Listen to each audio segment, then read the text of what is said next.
सुमन गायत्री के चैनल पर आप सभी का स्वागत है। हम लोग देहाती एक नाच का गीत है गाने जा रही चुटकिल्ला गाने जा रही हैं। आपको लाइक कीजिए, सब्सक्राइब कीजिए। हम लोग का गाना कैसा लगा कमेंट में लिखिएगा। हम लोग को चैनल को आप लोग आगे बढ़ाइए, जो गलती होगा उसे क्षमा करिएगा। पूरा वीडियो देखिएगा, लाइक और सब्सक्राइब करना नहीं। राज करे जामे समाजा हो मच्छर काटता, राजा करे जामे समाजा हो मच्छर काटता।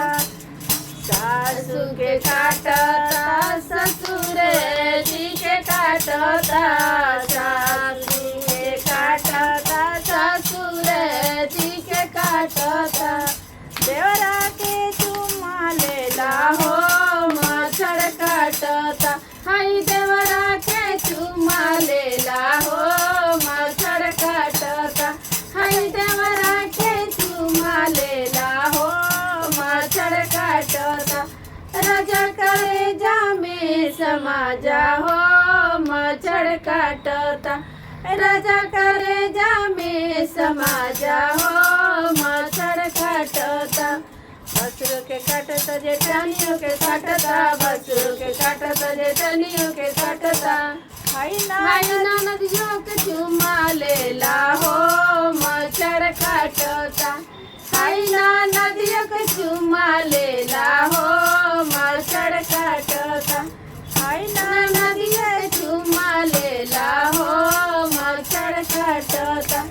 राजा करे जामे समाजा हो मच्छर काटता, राजा करे जामे समाजा हो मच्छर काटता, राजा करे जामे समाजा हो मच्छर काटता।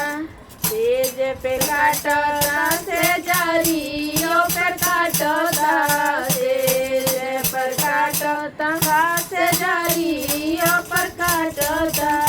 हाय पेटाओ पर चुम्मा लेला हो मच्छर काटता, हाय पेटाओ पर चुम्मा लेला हो मच्छर काटता। राजा करे जामे समाजा हो मच्छर काटता, राजा करे जामे समाजा हो मच्छर काटता। गलियों में काटता महलियों में काटता, गलियों में काटता महलियों में काटता। घरवा में काटता अंगनाओं में काटता, घरों में काटता अंगनाओं में काटता। हाय राजैया में मच्छर काटता, हाय राजैया में चुम्मा लेला हो मच्छर काटता, हाय राजैया में चुम्मा लेला हो मच्छर काटता। राजा करे जामे समाजा हो मच्छर काटता, राजा करे जामे समाजा हो मच्छर काटता, राजा करे जामे समाजा हो मच्छर काटता। बागों में काटता बगीचा में काटता, बागों में काटता बगीचा में काटता।